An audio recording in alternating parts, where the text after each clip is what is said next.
축복합니다. 네, 저희 성문교회에 혹시 특공대가 있다는 사실 아십니까? 네, 저희 교회 특공대가 있습니다. 네, 다 아시네요. 수요일마다 모여서 전도를 나가는 수요 전도 특공대가 있습니다. 오늘 2023년도 상반기 이제 마지막 또 모임을 가졌었는데요. 열심히 전도하시는 참 그 모습이 귀하다는 생각이 들고, 또 하나님께서 그분들을 통해서 많은 영적인 열매를 또 맺게 하시고 계시는 줄 믿습니다. 그런데 우리가 일반적으로 이렇게 전도를 좀 하려고 하면 그게 쉽나요, 어렵나요? 네, 쉽지 않습니다. 참 어렵죠. 저는 그런데 그리스도인이라면 누구나 그래도 내가 복음을 전해야겠다, 그래도 전도를 해야겠다는 마음이 적어도 조금씩은 다 있을 수밖에 없다고 생각합니다. 그것을 실천하는 것이 쉽지 않아서 그렇지 마음은 있는 거죠. 그런데 실제로는 전도 초청주를 앞두고 태신자를 작정하자고 해도 사실 굉장히 소수의 성도님들만 작정을 합니다. 마음이 없는 건 아니지만 표현하기 어렵다고 합니다. 이 어렵다라는 건 이제 많은 걸 포함하고 있는 말이죠. 이런 게 있을 수 있습니다. 뭔가 교회에 대해서 말을 꺼내면 다른 사람이 나를 좀 이상하게 보는 건 아닐까? 나에게 혹시 불이익이 오는 건 아닐까라는 생각 때문에 아예 시작도 못하는 사람도 있습니다. 요즘 10대나 20대들이 학교나 직장에서 자신이 교회 다닌다, 그리스도인이다 라는 것을 드러내고 공개적으로 밝히는 걸 거의 커밍아웃이다 라고 말을 하더라고요. 커밍아웃이다. 이 커밍아웃은 사실 어떤 사람이 자신이 사실은 동성애자다라는 걸 공개적으로 밝힐 때 쓰는 말입니다. 그러니까 그리스도인임을 드러내는 게 그만큼 엄청난 용기가 필요하고 많은 사람들로부터 따가운 눈총을 받을 각오를 해야만 할 수 있는 거다라는 거죠. 그런 시대가 어쩌면 되어버렸어요. 그리고 또 어렵다는 부분 중에 이런 것이 있습니다. 어떻게 말을 해야 할지 잘 모르겠어요. 전도를 하려고 해도 어떤 타이밍에 어떻게 말을 시작해야 할지 또 잘 모르겠다는 거죠. 그리고 겨우 말을 꺼내도 상대방으로부터 어떤 연관된 질문이 들어오거나 또 공격 비슷한 것이 들어올 때 어떻게 대처하고 대응을 해야 되는지 몰라서 아예 애초에 말을 꺼내기가 어렵습니다. 또 그렇게 얘기하시는 분들도 있습니다. 여러모로 전도하는 것, 복음을 전하는 것이 참 어렵습니다. 저에게도 쉬운 일은 아니에요. 참 어려워요. 근데 오늘 본문을 보면 이 사도 바울도 복음을 전하며 선교 여행을 하고 있는데요. 오늘날 저희가 살고 있는 이런 시대와 비슷한 상황, 그러니까 굉장히 복음을 전하기 만만하지 않은 곳에 도착을 합니다. 세계의 소위 인싸들이 모여있는 가장 잘 나가는 유명한 도시 중에 하나인 어디에 지금 있을까요? 아덴. 네, 우리가 잘 알고 있는 그리스 아테네입니다. 아테네. 그 아테네를 이제 성경은 아덴이라고 이제 번역을 한 거죠. 이미 복음을 받을 준비가 어느 정도 되어 있는 구약 성경 내용을 알고 있는 그리고 때로는 기독교로 회심한 유대인 기독교인들이 많이 있는 도시와는 분위기가 완전히 다릅니다. 물론 회당이 있긴 하지만 바울은 이 복음을 전혀 모르는 아주 생소하게 여기는 그런 이방인 헬라 사람들이 대부분인 곳에 와 있습니다. 게다가 여기는 세계에서 가장 자존심이 강하고 똑똑하고 콧대 높은 사람들이 모여있는 도시, 예술과 문학과 철학의 중심지인 아테네입니다. 그리스 아테네. 마치 오늘날 한국으로 따지면 서울 한복판에 잘 나가는 사람들이 가장 많이 모였다고 하는 도시의 중심부에 들어와 있는 거죠. 유대인들이 많이 모인 회당에서는 바울은 구약을 인용하면서 복음을 전합니다. 아브라함의 자손, 또 다윗의 후손, 바로 그분이 예수 그리스도다. 이런 식으로 이제 구약에 예언하고 있는 예수님을 예표하고 있는 그 모든 것들과 예수 그리스도를 연결시키면서 구약을 접촉점으로 삼아서 복음을 전합니다. 왜냐하면 유대인들은 기본적으로 구약 성경을 하나님의 뭘로 알고 있죠? 하나님의 말씀으로 이미 알고 있어요. 그러니까 구약 성경이 얘기하고 있는 구원자가 바로 예수 그리스도였다라고 하면서 구약 성경과 예수 그리스도를 연결해 주기만 하면 그들이 제대로 복음을 받아들일 수 있었던 거죠. 그런데 구약적 배경이 전혀 없는 이 아덴이라는 도시의 사람들에게 그럼 바울은 어떤 방식으로 복음을 전했을까요? 구약이 이렇게 나와 있는데 라고 해버리면 그 사람들은 뭐라고 하죠? 구약이 뭔데? 그럴 거 아니에요. 그러니까 구약이 이렇게 나와 있는데 그분이 예수님이야 이렇게 말을 할 수가 없습니다. 오늘날 저희가 예수님을 모르는 사람들을 직면하는 것과 비슷한 상황에 직면해 있는 거죠. 근데 이 상황에서 먼저 첫 번째로 바울은 담대하게 불신자들의 한가운데로 뛰어들었다라는 사실을 우리는 기억해야 됩니다. 사도행전 17장 22절 오늘 읽은 말씀 서두에 보면 바울이 아레오바고 가운데 서서 말하되 라고 기록되어 있어요. 바울은 아테네 변두리에서 도시 사람들보다는 조금 더 순수하고 부드러워 보이는 사람들에게 복음을 들고 접근한 것이 아닙니다. 가장 똑똑하고 날카로운 도시의 중심에 있는 사람들과 대면하고 만나기를 두려워하지 않았습니다. 조금 앞에 있는 말씀인 17절, 18절을 보면 바울은 사람들의 이동이 가장 많은 장터, 즉 시장에서 사람들과 만나서 복음을 전했고 학교 교과서에도 실려있을 만큼 유명한 그리스 철학의 두 학파인 스토아 학파와 에피쿠로스 학파 철학자들에게도 담대하게 복음을 전했다라고 기록하고 있어요. 그리고 오늘 말씀에 나온 것처럼 아레오바고라는 곳으로 가서 복음을 전합니다. 이 아레오바고라는 말은 아레스의 언덕이라는 뜻인데요. 그리스의 전쟁의 신인 이 아레스라는 신의 언덕이라는 뜻을 가진 것이죠. 이곳에서 유명한 철학자들의 정기 집회가 열렸고 또 아테네의 유명한 법정이 있는 곳이었다고 해요. 바울은 담대하게 아테네 중에서도 그 한복판에 한가운데로 아레오바고로 들어가서 그 무대 위에서 복음을 담대하게 전합니다. 우리도 때로는 불신자들의 한가운데로 들어갈 필요가 있습니다. 물론 믿음이 아직 연약하거나 아직 준비가 안 되어 있을 때는 함부로 그렇게 세상 사람들 속으로 들어가서 어울리다 보면 또 오히려 그들에게 물들 위험도 있기 때문에 조심할 필요도 있지만 계속해서 세상 사람들과 접촉하지 않는 피하는 방향으로만 간다면 우리 자신도 영적으로 온실 속에서만 계속 지내기 때문에 성숙한 그런 신앙인으로 자라지 못할 것이고 또 세상에 복음적인 영향력을 미치지 못할 것이고 또 복음을 전할 수 있는 기회도 없을 것입니다. 예수님께서는 우리를 어디에 빛이라고 하셨죠? 세상의 소금과 빛이라고 하셨습니다. 세상과 동떨어져서 그들과 상관없이 담쌓고 사는 것이 신앙이 좋은 게 아니에요. 그들 속으로 들어가고 그들 속에서 그들에게 영향을 미쳐야 되는 거죠. 저도 대학을 다닐 때 IVF라는 기독교 동아리 활동을 잠깐 했었는데요. 기독교 동아리 사람들과만 지내다 보니까 자꾸 믿지 않는 친구들과는 분리되고 전혀 얘기할 일도 없고 접촉점도 없어지는 것 같더라고요.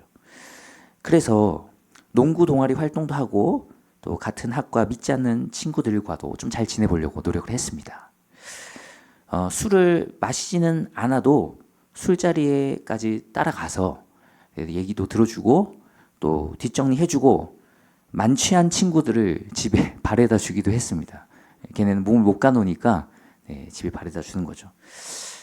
그렇게 하니까 걔네들이 약간 제가 이제 목사님 아들이고 교회 다니니까 술 마시고 막 그런 거를 정죄한다고 생각을 했었나 봐요.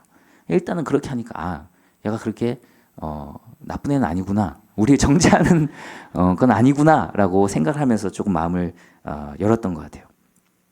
어떻게든 신앙적인 양심을 넘어서지 않는 범위에서 그 친구들과 관계를 맺다 보니까 또 복음을 얘기할 수 있는 또 기회가 오기도 하더라고요. 피해 다니기만 하면 우리 자신이 더 순결해질 것 같지만 사실은 오히려 더 나태와 안일함, 권태 속에서 더 영적으로 나약해지는 우리 자신의 모습을 발견할 수 있습니다. 갇혀있는 동물보다는 야생 속에 있는 동물이 훨씬 더 강인한 것처럼 세상 사람들과 담대하게 만나며 교제하며 복음을 전하여서 많은 열매를 맺고 그 가운데 또 우리가 영적으로 더 성숙해질 수 있는 놀라운 또 기회가 되기를 축복합니다. 이렇게 담대하게 바울이 그 속으로 들어갔습니다.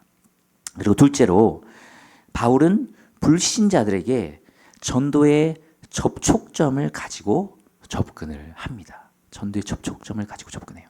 사실은 우리가 함께 읽은 이 본문 말씀을 통해서 여러 가지 말씀을 전할 수 있어요. 이 본문 말씀을 통해서 하나님이 누구신지, 그분이 얼마나 위대하신 천지의 주제이신지를 말씀을 전할 수 있습니다. 그러나 오늘은 조금 더 다른 각도에서 이 말씀을 전해보려고 해요. 바로 접촉점이라는 주제죠. 바울은 유대인들을 전도할 때 구약 성경을 접촉점으로 사용했지만 이 구약 성경을 전혀 모르는 이 이방인인 아테네 사람들에게는 다른 접촉점을 가지고 접근합니다. 먼저 첫 번째로 종교심이 많다고 칭찬하며 접촉점을 만들어내요. 22절 하반절을 보면 바울은 이렇게 말합니다. 아덴 사람들아 너희를 보니 범사에 뭐가 많도다? 종교심이 많도다. 이 말은 중립적이거나 조금 부정적인 말로 들릴 수도 있지만 이 문맥에서는 사실 칭찬의 뉘앙스로 얘기를 하고 있는 겁니다. 바울은 지금 이들을 질책하며 시작하는 것이 아니라 이들을 칭찬하며 시작하는 거죠. 칭찬은 모두 춤추게 하죠? 네, 고래도 춤추게 한다고 합니다. 칭찬을 하면서 이들이 귀를 열도록 하는 겁니다. 지혜로운 거죠. 우리가 앞에 있는 16절에서 확인할 수 있는 것처럼 이 아테네라는 도시에 수많은 신전과 우상들이 세워져 있는 모습을 보면서 바울은 어떻게 했다고 기록하고 있는지 아세요? 격분했다. 그러니까 마음속으로는 엄청나게 거룩한 분노를 강하게 느꼈지만 그 분노를 느낀 대로 막 그대로 쏟아냈어요? 아니죠. 이 지옥의 자식들아, 이 지옥 새끼들아 하면서 막 자기는 막 분노를 우상 다 부셔버려 라고 하면서 막 망치 들고 와서 상 부시고 그렇게 했나요? 그런 식으로 안 했죠. 사실 속으로는 그렇게 하고 싶었을 거예요. 하지만 지혜롭게도 그 분노를 쏟아내는 방식이 아니라 오히려 분노를 삭히고 침착한 그리고 친근한 말투로 이렇게 얘기하는 거죠. 아테네 사람들이 너희들의 모습을 보니까 신전도 많고 신상들도 많고 참 여러모로 너희는 종교심이 많구나 라고 하면서 칭찬하는 말투로 시작을 합니다. 속으로는 분노가 들끓었지만 감정적으로 반응하는 것이 복음 전파를 위해서 지혜롭지 못하다는 것을 바울은 알았기 때문에 그렇게 지혜롭게 접근을 한 거죠. 베드로전서 3장 15절 말씀에도 이렇게 기록이 되어 있습니다. 우리 한번 같이 읽어볼까요? 시작. 너희 마음에 그리스도를 주로 삼아 거룩하게 하고 너희 속에 있는 소망에 관한 이유를 묻는 자에게는 대답할 것을 항상 준비하되 온유와 두려움으로 하고. 네. 우리의 소망을 믿지 않는 자에게 얘기할 때 온유와 두려움으로 해라 라고 말하고 있죠. 근데 여기서 두려움은 사실 존경하고 존중하는 이라는 의미를 또 갖고 있는 원어예요. 그러니까 사실은 존경하고 존중하는 태도로 보는 것이 더 적합합니다. 그러니까 불신자들에게 우리의 소망을 얘기할 때 온유한 태도와 또 존경하고 존중하는 태도로 그들에게 얘기를 하라는 거죠. 싸우는 마음으로 싸우는 태도로 하는 게 아니라 겸손하고 온유하고 존중하는 태도로 하는 거죠. 그래야 그들이 우리의 말에 귀를 열 것입니다. 때로 사랑하는 가족이나 지인 중에 신천지 등과 같은 이단에 빠진 사람이 있다는 걸 알게 되면 사실 우리가 제일 먼저 보여야 하는 반응은 모른 척하든지 아니면은 아무 문제 없다는 뭐 괜찮다 그런 부드럽고 아주 평범한 반응이어야 됩니다. 이 굉장히 중요해요. 그리고 목사님과 전문 이단 상담사와 함께 계속 대화를 하면서 지혜롭게 풀어가야 되거든요. 그런데 대부분의 경우 어떻게 반응하는지 아세요?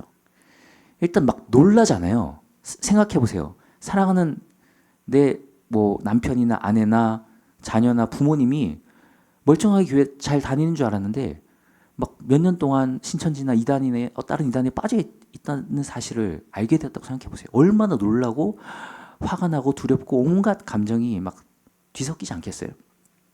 그래서 대부분의 경우 놀라고 막 당황해하고 황당해하면서 분노를 그대로 막 표출합니다. 보자마자 뭐 너 미쳤니? 뭐 너 제정신이야? 막 이런 식으로 반응해요. 근데 이런 식으로 반응을 하는 게 사실 최악의 반응입니다. 최악의 결과를 가져와요. 결국 그 사람이 집을 나가게 만들고 잘못하면 그것 때문에 영영 그 사랑하는 사람이 다시 돌아오지 않게 되는 가정이 파탄나는 결과를 가져오게 되죠. 그러니까 우리가 지혜롭게 그들에게 접근하는 것이 얼마나 중요한가를 보여주는 거죠. 바울은 종교심과 또 칭찬하는 뉘앙스로 접촉점을 만들어서 그들에게 지혜롭게 접근합니다. 두 번째로 또 접촉점이 있는데요. 알지 못하는 신에게라고 새긴 단을 가지고 접촉점을 만듭니다. 오늘 읽은 말씀 23절 말씀을 보면 내가 두루 다니며 너희가 위하는 것들을 보다가 알지 못하는 신에게라고 새긴 단도 보았으니 그런즉 너희가 알지 못하고 위하는 그것을 내가 너희에게 알게 하리라 라고 말하죠. 지리학자 파우사니아스는 아테네에 있는 미지의 신이라는 이름의 제단에 대해서 기록을 했다고 합니다. 올림피아에 그런 제단이 있다는 것을 언급을 했죠. 우리가 그리스 로마 신화를 보면 알 수 있듯이 아테네는 신들의 천국이었습니다. 물론 가짜 신들이죠. 로마나 그리스 신화에 보면 잘 알 수 있잖아요.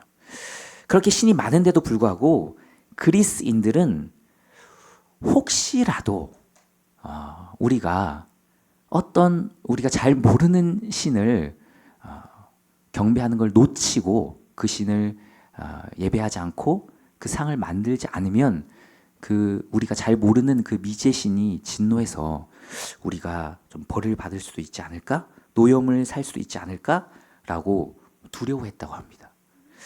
그래서 그들은 어떤 신이든 빠뜨리는 실수를 하지 않기 위해서 알지 못하는 신, 즉 미지의 신이라는 제목으로 그 신의 제단을 만들었다고 해요. 참 지극정성이죠. 정성만큼 대단하지 않습니까? 하나의 신도 놓치지 않겠다라고 하면서. 그러나 그 열심이 이제 잘못된 방향이었다는 게 문제인 거죠. 자, 바울은 이 접촉점을 놓치지 않았습니다. 하나님이 지혜를 주셔서 이것을 복음의 접촉점으로 삼게 하십니다. 너희가 알지 못하고 섬기는 그 미지의 신이 내가 바로 누구인지 알려줄게 라고 하면서 접근을 시작해요. 아테네 사람들은 그렇게 의리의리한 신전을 세우고 셀 수 없이 많은 신들을 만들 만큼 신에게 관심이 많았는데 너희가 사실 잘 모르고 있는 신이 있는데 그 신이 진짜인데 그 진짜 신을 알려줄게라고 하니까 사람들이 얼마나 솔깃해서 귀를 기울였겠습니까? 그만큼 그들의 관심사를 가지고 접촉점을 만든 거죠. 오늘날의 사람들은 저마다 관심사가 다르기 때문에 사실 접촉점도 다양할 수 있습니다. 오늘날은 연예인, 드라마, 영화, 게임, 쇼핑, 운동, 요리, 음식, 과학, 환경, 애완동물 등 엄청나게 많은 주제가 있고 사람들은 다양한 관심사를 가지고 있습니다. 이런 주제를 얘기하다가 자연스럽게 복음적인 주제로 연결이 될 수도 있고요. 아니면 이런 주제로 같이 교제를 하다 보면 자연스럽게 접촉점이 될 만한 부분들이 생기기도 합니다. 예를 들면 저는 학부는 화학을 전공을 했는데요. 케미스트리 화학이요. 아무래도 과학에 관심이 많은 친구들이 모여 있다 보니까 수업 시간에도 그리고 생물학적인 어떤 진화와 또 창조에 대해서 교수님이 이런 입장이 있다. 그렇게 또 얘기를 하기도 했거든요. 그러니까 이 세상이 어떻게 탄생했고 어떻게 여기까지 오게 되었는지에 대해서 얘기하다 보면 자연스럽게 종교적인 얘기를 하기가 굉장히 좋았습니다. 이 세상이 147억 년 전에 갑자기 빅뱅으로 한 점에서 이 세상이 팍 탄생했다는데 그럼 그 한 점은 어디서 왔을까? 아무것도 없는 데서 이 세상에 어떻게 나왔을까? 그런 얘기를 하다가 이제 하나님을 얘기하기가 또 굉장히 좋았죠. 또 창조와 진화 얘기하다가도 또 하나님을 얘기하기도 합니다. 그래서 그런 얘기 하다가 교회에 오라고 또 말하기가 굉장히 좋았습니다. 어떤 분은 자기 가게에 정말 아름다운 찬송이나 CCM을 틀어놓고 손님들이 이 노래가 뭐냐고 물어보면 그걸 또 접촉점으로 해서 또 복음을 전하기도 한다고 합니다. 하지만 모든 주제가 그렇게 우리 기독교와 또 연결시키기가 좋지는 않아요. 뭐 뜨개질을 하다가 하나님과 뜨개질을 연결시키는 건 쉽지 않겠죠. 그리고 운동을 하다가 운동과 하나님을 연결시키는 것도 쉽지는 않습니다. 그러나 그런 것들을 매개로 관계를 맺고 대화를 하다 보면 뭔가 또 접촉점이 생기기도 합니다. 일단 저는 운동을 할 때도 기본적으로 제가 목사인 것을 숨기지 않습니다. 그냥 드러내요. 그리고 관계가 편해지면 불편해하지 않는 범위에서 한 번씩 좀 교회에 와보시라고 또 얘기도 합니다. 그러다 보면 교회에 관심 있는 분은 먼저 또 조금씩 얘기를 또 하시기도 해요. 일단 제가 목사인 걸 대부분 다 알기 때문에 교회에 대한 큰 반감과 거부감이 있는 분은 아예 저한테 가까이 오질 않더라고요. 네. 그래서 일단 저한테 친근하게 대하는 분은 교회에는 반감이 없는 분이구나라는 게 확인이 되니까 얘기를 자연스럽게 하게 되죠. 그리고 얘기를 하다 보면 또 인간관계 문제, 외로움의 문제로 또 힘들어하는 분들도 많이 있더라고요. 그러면 자연스럽게 교회 오면 좋은 분들이 진짜 많아서 관계 속에서 참 그런 외로움을 또 해결할 수도 있어요 라고 하면서 또 그런 쪽으로 얘기를 하기도 합니다. 물론 또 때로는 좀 안 좋은 얘기를 듣기도 해요. 같은 운동 클럽 멤버인 어떤 아저씨가 저에게 어느 날 갑자기 다가오시더니 저에게 성문교회 부목사라면서요? 라면서 네 맞습니다. 그러니까 그랬더니 갑자기 본인이 교회 바로 옆 범양 아파트에 사는데 주일 아침마다 음악 소리 때문에 시끄러워 죽겠다고 담임 목사님한테 꼭 이걸 얘기해서 해결하라고 하는 거예요. 그 후로 볼 때마다 저에게 담임 목사님한테 얘기했냐고 물어봤는데 네, 드디어 오늘에서야 얘기를 하게 되네요. 네. 네, 뭐 이런 에피소드들도 있습니다. 네. 하지만 또 그렇게 서서히 친해지면서 또 복음을 전하고 하니까 너무 감사하고 가끔씩은 새생명 전도 축제 때 또 오시는 분도 있고 하더라고요. 또 이런 접촉점을 마련해요. 또 하나의 더 접촉점이 있는데 당대 유명한 저술가의 글을 인용하면서 이 바울이 접촉점을 만듭니다. 오늘 함께 읽은 말씀 28절 중반부를 보면은 이런 말씀이 있어요. 너희 시인 중 어떤 사람들의 말과 같이 라는 말이 28절 중간에 나와 있음을 보게 될 겁니다. 그리고 이 문장 앞뒤로 어떤 문장들이 있죠. 앞에는 우리가 그를 힘입어 살며 기동하며 존재하느니라 라고 되어 있는데 청중들이 잘 알만한 저술가인 에피메니데스라는 사람이 그래서 인용한 문구라고 해요. 이름은 어렵죠. 그리스 사람이니까. 그리고 뒤에 있는 우리가 그의 소생이라 라는 말은 스토아파의 시인인 아라투스의 시를 인용한 거라고 합니다. 바울이 그 저술가들을 좋게 생각하거나 긍정적으로 생각해서 혹은 그들의 말이 다 맞기 때문에 그렇게 인용한 게 아니에요. 이런 겁니다. 그렇게 유명한 사람들이 이렇게 얘기를 했는데 사실 그 사람들이 얘기한 내용은 여러분이 잘 알고 있을 텐데 그게 어느 정도 맞는 부분도 있지만 사실은 틀린 부분도 있어요. 거기서 나오는 그 신이 그 내용은 맞지만 신은 틀렸어요. 그 우리를 창조하고 우리에게 힘을 주시는 신은 제우스나 다른 가짜 신들이 아니라 바로 살아계신 하나님입니다 라고 소개하고 있는 거죠. 그래서 때로는 우리가 복음의 접촉점을 마련하기 위해서 유명한 세상 사람들의 말을 또 인용할 필요도 있습니다. BTS의 말을 인용할 수도 있고 아이들에게는 또 운동을 좋아하는 사람들에게는 손흥민의 말을 인용할 수도 있습니다. 또 영화를 좋아하는 사람에게는 봉준호 감독의 말을 인용할 수도 있죠. 또 랩을 좋아하는 친구들에게는 BY 같은 기독교인 래퍼들의 말을 인용하면 또 쉽겠죠. 그들의 말이 다 맞기 때문이 아니라 그들의 말에 사람들이 귀를 기울이기 때문입니다. 지혜로운 방법을 쓰는 거죠. 바울처럼 당대 유명한 사람들의 말을 인용하되 그 얘기에 맞는 부분과 보완해야 할 부분을 적절히 얘기하면서 하나님과 연결시키는 지혜가 우리에게 필요한 거죠.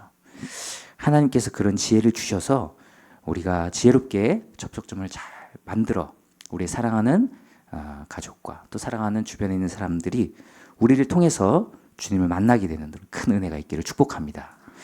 마지막으로 결과는 그러나 하나님께 달려있다는 사실을 우리가 기억해야 됩니다.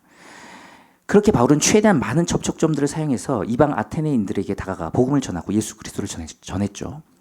그런데 반응은 다양했습니다. 32절 이하를 보면 어떤 사람들은 바울을 조롱했어요. 어떤 사람들은 판단을 보류했습니다. 좀 더 듣고 판단할게요. 어떤 사람들은 복음을 믿고 받아들였습니다. 이것이 무엇을 얘기합니까? 아무리 우리가 열심히 전해도 심지어 바울과 같은 능력 있는 하나님의 사람이 복음을 전해도 믿을 사람은 믿지만 믿지 않을 사람은 거부한다는 것입니다. 사실 이게 저에게 참 큰 위로가 되었어요. 바울이 전해도 안 믿는 사람은 안 믿는구나. 이게 바울의 능력이 아니라 하나님의 능력으로 되는 거구나 라고 깨닫게 되었기 때문이죠. 우리가 전도를 잘 못한 이유 중에 부담을 느끼는 이유 중에 우리가 뭔가 잘 얘기해야만 전도가 될 거라는 그런 부담감이 있잖아요. 왠지 사람들이 거부하면 내가 뭔가 말을 잘못했나? 라고 생각을 하기 쉽죠. 그 부담감 때문에 또 복음을 전하기가 힘들기도 합니다. 그러나 오늘 본문은 결과는 하나님께 달려있다. 너는 전하기만 해라 라고 말하고 있는 거죠. 심지어 예수님이 복음을 전해도 안 믿는 사람들은 안 믿었어요. 심지어 분노함이 예수님을 십자가에 못 박기까지 했죠. 우리는 복음을 전함에 있어서 최선을 다하고 또 열심히 기도하되 결과를 겸허히 하나님께 맡기는 자유함이 있기를 또 축복합니다. 선하신 하나님께서 선하게 역사하실 것이라는 믿음을 가지고 나아갈 때 하나님께서 우리 자신도 성장하게 하시고 그리고 우리를 통해 주님께 돌아와야 할 많은 사람들을 때가 되면 주님께로 돌아오게 하실 줄 믿습니다. 이 말씀 붙잡고 우리 찬양으로 나아가겠습니다.